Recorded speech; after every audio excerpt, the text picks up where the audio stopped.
আসসালামু আলাইকুম, Sabina cooking house and blog থেকে স্বাগতম। আশা করি আল্লাহর রহমতে সকলে ভালো আছে। আজকে আমি বাটা মাছ কীভাবে রান্না করলাম মজাদার রেসিপিটি আপনাদের সাথে শেয়ার করবো। চলুন সবাই দেখে নেই, পুরো ভিডিওটি না টেনে। এখানে আমি বাটা মাছ নিয়েছি, অবশ্য বাটা মাছ খেতে খুব মজাদার। এই বাটা মাছটা আমি রান্না করবো মিষ্টি কুমড়া দিয়ে। কীভাবে এই রেসিপিটা আমি তৈরি করি আপনাদের সাথে শেয়ার করবো। চলুন সবাই দেখে নেই। প্রথমত মাছগুলো আমি সুন্দরভাবে ভেজে নেব। দিয়ে দিচ্ছি লবণ, বিসমিল্লাহির রহমানির রহিম। দিয়ে দিচ্ছি হলুদ গুঁড়া, হাতের সাহায্যে ভালো করে মাখিয়ে নেব।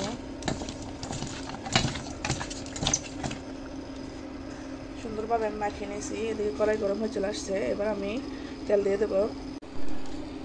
বিসমিল্লাহির রহমানির রহিম।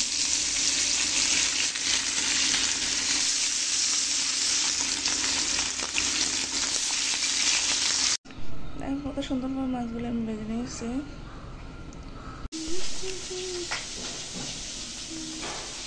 দিয়ে দিচ্ছি তেল, পেঁয়াজ দিয়ে এবং টমেটো দিয়ে বাটা মাছগুলো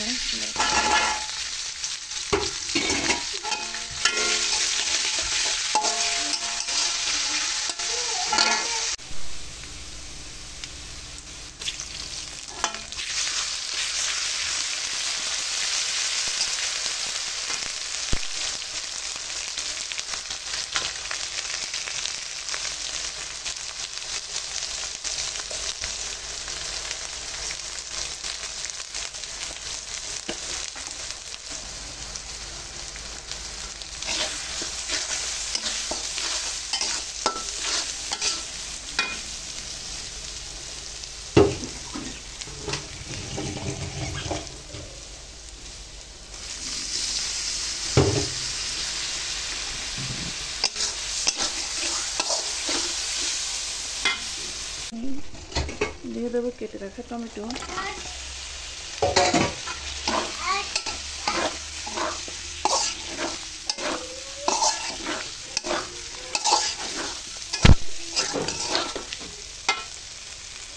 কষানোর জন্য আমি একটু পানি দিচ্ছি।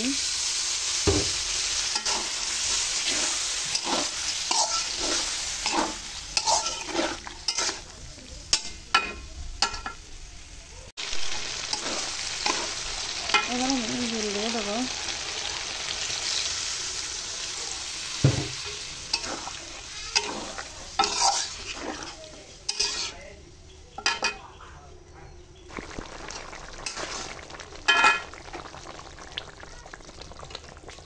দিয়ে দেবো এক এক করে মাছগুলো।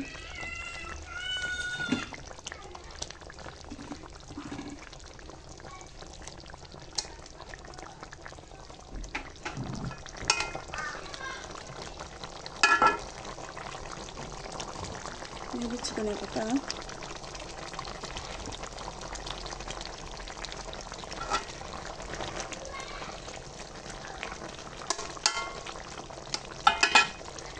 দিয়ে দেবো অল্প পরিমাণে জিরার গুঁড়া।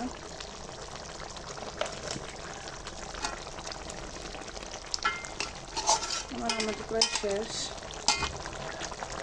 আলহামদুলিল্লাহ, রান্না করে নিলাম বাটা মাছ টমেটো দিয়ে বোনা। দেখেন কত সুন্দর এবং লোভনীয় দেখাচ্ছে, আর খেতে তো খুব সুস্বাদু। আলহামদুলিল্লাহ, এভাবে যদি রেসিপিটি ভালো লাগে অবশ্যই আপনার বাসায় ট্রাই করবেন। সকলে আমার পাশে থাকবেন। সকলের জন্য দোয়া রইল। ফিয়াউনিল্লাহ। আল্লাহ হাফেজ।